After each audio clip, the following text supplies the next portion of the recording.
दोस्तों, दुनिया में तरह तरह के आइलैंड पाए जाते हैं। हर एक आइलैंड अपने आप में एक अलग ही कहानी कहता है, अपने अंदर एक अलग ही दुनिया छिपाए बैठा है। कुछ आइलैंड्स ट्रॉपिकल होते हैं जहाँ हमेशा सूरज चमकता है और नदियाँ गहरे समुद्र में मिलती है। कुछ वोल्केनिक होते हैं जहाँ धरती के अंदर छुपी ताकत अपना रंग दिखाती है, और कुछ ऐसे भी जो बर्फ से ढके होते हैं जहाँ जीवन अपने आप में एक चुनौती है। दोस्तों, दुनिया में कुछ ऐसे भी आइलैंड्स हैं जो सिर्फ खूबसूरत या अजीब ही नहीं बल्कि अपने अंदर हजारों साल पुराने गहरे राज छिपाए हुए हैं। ऐसे राज जहाँ लोगों का मानना है कि खजाना दबा हुआ है, जैसे कि कोकोस आइलैंड जो कि कोस्टा रिका के पास है, योनागुनी आइलैंड जो कि जापान में है, और क्लिफ आइलैंड जो कि पोर्टलैंड में है। इसके अलावा और भी काफी आइलैंड्स हैं जहाँ पर खजाना दबा होने की बात कही जाती है, पर इन सब में सबसे ज्यादा रहस्यमयी और चर्चा में रहने वाला भी एक आइलैंड है जिसे ओक आइलैंड के नाम से जाना जाता है। ओक आइलैंड एक ऐसा आइलैंड है जो सदियों पुराने राज अपने अंदर दफन किए बैठा है, जिसने ट्रेजर हंटर्स को सदियों से सोच में डाला हुआ है। काफी लोग आए, रिसर्च की, पर कोई इस आइलैंड को समझ नहीं पाया। आइए जानते हैं ओक आइलैंड के इस रहस्यमय सफर को इस वीडियो में। दोस्तों, ओक आइलैंड कनाडा के नोवा स्कोटिया में मौजूद है। ओक आइलैंड का नाम इस पर मौजूद ओक ट्रीज यानी बलूत के पेड़ काफी ज्यादा होने की वजह से इस आइलैंड को ओक नाम दिया गया था। ओक आइलैंड की कहानी की शुरुआत 1795 में हुई थी, जब एक लड़का डैनियल मैकगिनेस अचानक एक रहस्यमय रोशनी देखता है। वह अपने दो दोस्त एंथनी वोन और जॉन स्मिथ के साथ आइलैंड का जायजा लेने के लिए निकल पड़ता है। वह देखते हैं कि एक ओक के पेड़ के नीचे गोल गड्ढे का निशान है और पेड़ पर एक पुरानी चरखी यानी पुली लगी हुई थी, जिससे लगता था कि वहाँ जमीन के नीचे कुछ उतारा गया था। उन लड़कों ने उस जगह खुदाई शुरू की, ये मानते हुए कि उन्होंने किसी पायरेट्स के छिपे खजाने का सुराग पा लिया है। खुदाई के दौरान उन्हें लगभग 10 फीट की गहराई पर लकड़ी की एक परत मिली, जिसे लकड़ी के छोटे छोटे पीसेस से ढका हुआ था। उन्हें लगा कि इसके नीचे एक खजाना छिपा हुआ है। जब वह लकड़ी हटाकर देखते हैं तो उसके नीचे मिट्टी के अलावा कुछ नहीं था। उन्हें लगता है कि शायद थोड़ा और खोदने के बाद कुछ निकल सकता है। इसके बाद दोबारा से 10 फीट खोदने के बाद सेम लकड़ी की परत मिलती है। उसके नीचे भी सिर्फ मिट्टी ही दिखाई देती है। इसके बाद वह और खुदाई करते हैं और फिर से 10 फीट के बाद यानी टोटल 30 फीट के बाद सेम लकड़ी की परत मिलती है, लेकिन इस बार उन्हें उस परत के ऊपर कोकोनट फाइबर और चारकोल की लेयर मिलती है। कोकोनट फाइबर का मिलना बहुत अजीब था, क्योंकि ओक आइलैंड के आसपास कोकोनट के ट्रीज नहीं पाए जाते। कोकोनट ट्रीज सिर्फ ट्रॉपिकल रीजन में पाए जाते हैं, लेकिन ओक आइलैंड कनाडा में है, जो कि एक कोल्ड क्लाइमेट रीजन है। इस वजह से शक हुआ कि किसी ने दूर से आकर यहाँ कुछ छिपाया होगा। यह देखने के बाद तय था कि जरूर यहाँ पर कुछ दबाया गया है, लेकिन इसके बाद उन लड़कों को समझ आया कि आगे खुदाई करना उनके लिए मुमकिन नहीं होगा। इसलिए उन्होंने प्रोफेशनल्स की मदद महसूस की और यहाँ से मनी पिट की कहानी शुरू हुई। मनी पिट यानी खजाने का गड्ढा, जो कि आज 230 ईयर्स के बाद भी ओक आइलैंड मनी पिट के नाम से काफ़ी ज़्यादा फेमस है। ईयर 1804 में ओंस्लो नाम की एक कंपनी ने मनी पिट में दबाए गए खजाने की खोज का पहला मिशन शुरू किया। उन्होंने गहराई में खुदाई की और लगभग 90 फीट तक पहुंचे। खुदाई के दौरान ऐसे ही हर 10 फीट पर लकड़ी की परतें मिलती गई और इस दौरान उन्हें कई रहस्यमयी चीजें भी मिली, जैसे कि काफी पुराने जमाने के सिक्के और बटन मिले, जिससे पता चलता है कि मॉडर्न टाइम से पहले भी आइलैंड पर ह्यूमन एक्टिविटीज थी। और एक सोने की जंजीर का टुकड़ा 1849 में खोजा गया था, जिसने खजाने की उम्मीद को और बढ़ावा दिया। और कुछ पुराने औजार और कुछ मेटल की चीजें मिली, जिनकी कार्बन डेटिंग के बाद पता चला कि ये सब 1700 के दशक से पहले की हो सकती है। मनी पिट में मिलने वाली रहस्यमयी चीजों में एक मिस्टीरियस स्टोन था, जो कि 90 फीट की गहराई पर पाया गया था। यह पत्थर 2 से 3 फीट लंबा और 12 इंच चौड़ा था, जिसे 90 फीट स्टोन के नाम से जाना जाता है। यह पत्थर एक्सकवेशन के दौरान 1805 में मिला था और इस पर कुछ अनयूजुअल सिंबल्स और हायरोग्लिफिक्स लिखी हुई थी। यह सिंबल डिकोड नहीं किए जा सके, लेकिन काफी थ्योरीज है जो इस स्टोन के मीनिंग को लेकर बनाई गई है। एक थ्योरी के अकॉर्डिंग जो सिंबल इस स्टोन पर लिखे गए थे, उनका एक पॉसिबल ट्रांसलेशन कुछ एक्सपर्ट्स ने सजेस्ट किया।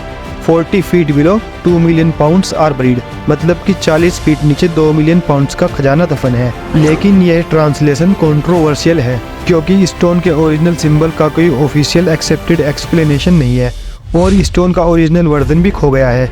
सिर्फ उसकी रबिंग्स और रिकॉर्ड्स बचे हैं, इसलिए यह मिस्ट्री और भी गहरी हो गई है। कई एक्सपर्ट्स का मानना है कि यह स्टोन और उसके ऊपर लिखे गए सिंबल्स सिर्फ एक धोखा हो सकते हैं, क्योंकि यह थ्योरी और एक्सप्लेनेशन कोई साइंटिफिक एविडेंस से कंफर्म नहीं हुई है। कुछ एक्सपर्ट्स का मानना है कि यह स्टोन किसी हिस्टोरिकल या एंशिएंट सिविलाइजेशन का पार्ट हो सकता है।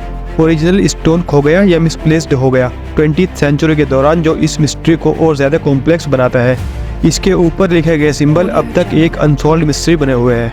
रिसेंटली ईयर 2016 में इस आइलैंड पर एक बोरहोल के अंदर से ह्यूमन बोन्स भी मिली थी, जिनका डीएनए एनालिसिस कहता है कि उनका संबंध मिडल ईस्टर्न और यूरोपियन ओरिजिन से है। इन खोजों से पहले और बाद में भी काफी रहस्यमयी चीजें मिली, जिसने ओक आइलैंड के पुराने राजों को और गहरा बनाया। जब एक्सपर्ट्स मनी पिट को डिग करते हुए 100 फीट तक पहुंचे तो एक बहुत ही अजीब मिस्टीरियस सिचुएशन आई।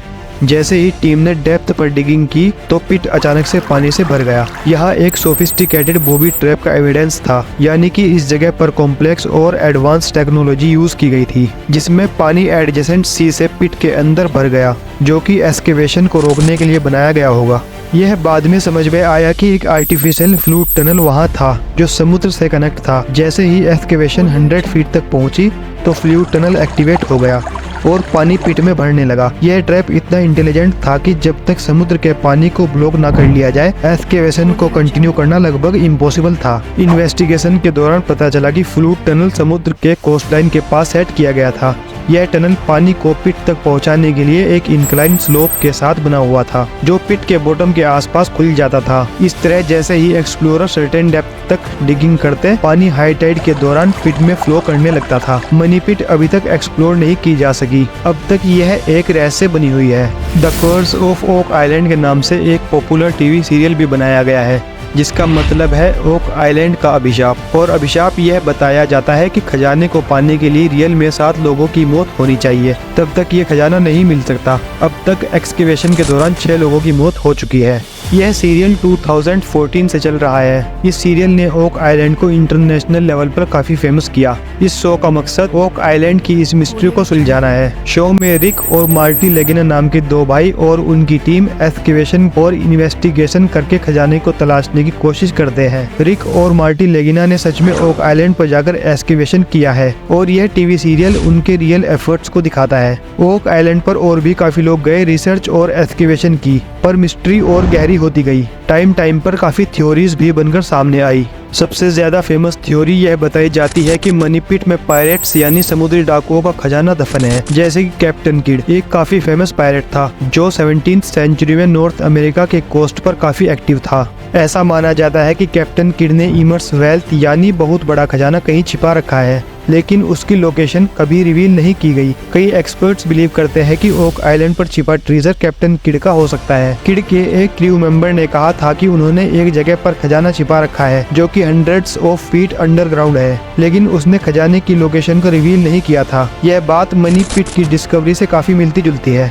एक थ्योरी यह भी बताई जाती है कि ओक आइलैंड पर छिपा खजाना दरअसल विलियम शेक्सपियर की खोई हुई मैन्युस्क्रिप्ट हो सकती है। इस थ्योरी के हिमायती कहते हैं कि शेक्सपियर के समय के सर फ्रांसिस बैक ने मैन्युस्क्रिप्ट को वहां छिपाया था। और एक काफी फेमस थ्योरी यह है कि पुराने समय की एक ऑर्गेनाइजेशन नाइट टेम्पलार ने यहाँ पर अपने रिलीजियस आर्टिफैक्ट्स छिपाए थे, जैसे कि Holy Grails, Ark of Covenant, Shroud of Turin, True Cross, Crown of Thorns etcetera. Knight Templar एक पुराने समय की क्रिश्चियन मिलिट्री थी जो अपनी बेपनाह दौलत और रिलीजियस आर्टिफैक्ट्स के लिए मशहूर थी। नाइट टेम्पलार और ओक आइलैंड के बीच के रिश्ते को समझने के लिए पहले नाइट टेम्पलार का कॉन्टेक्स्ट और उसके छिपे खजाने की कहानी को थोड़ा सा समझना होगा। नाइट्स टेम्पलार एक क्रिश्चियन मिलिट्री ऑर्डर था जो 12th सेंचुरी में क्रूज वार के दौरान एस्टेब्लिश किया गया था। उनका काम होली लैंड जेरूसलम के क्रिश्चियन पिलग्रिम्स की हिफाजत करना था, लेकिन जल्द ही उन्होंने अपने आप को एक पावरफुल और वेल्थ ऑर्गेनाइजेशन बना लिया था। कई राजाओं और राजवंशों ने टेम्पलार्स को अपने रिचेस और वैल्यूएबल चीजों की देखभाल के लिए उन पर ट्रस्ट किया। कुछ हिस्टोरियंस का मानना है कि नाइट टेम्पलार्स ने कई इंपॉर्टेंट रिलीजियस आर्टिफैक्ट्स जैसे होली ग्रेल्स और आर्क ऑफ कोविनेंट को अपनी प्रोटेक्शन में लिया था। साल 1307 में फ्रांस के किंग फिलिप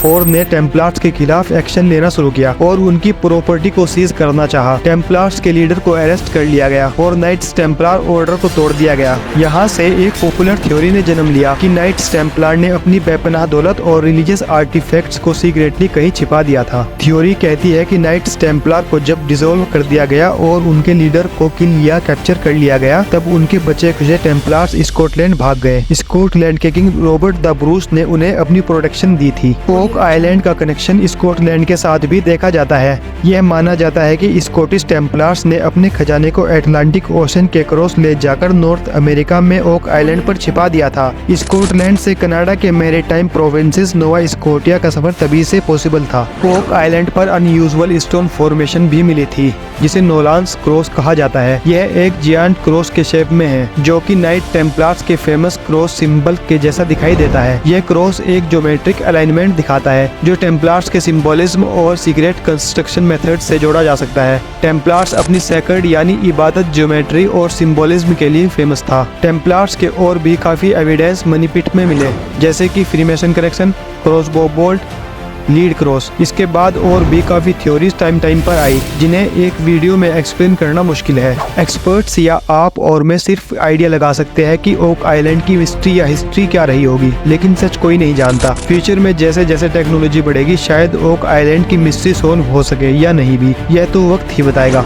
दोस्तों, आपको क्या लगता है कि ओक आइलैंड की मिस्ट्री क्या रही होगी? हमें कमेंट सेक्शन में जरूर बताएं। और अगर वीडियो अच्छी लगी हो तो वीडियो को लाइक और चैनल को सब्सक्राइब जरूर करें। मिलते हैं एक और शानदार वीडियो में, तब तक के लिए अल्लाह हाफिज।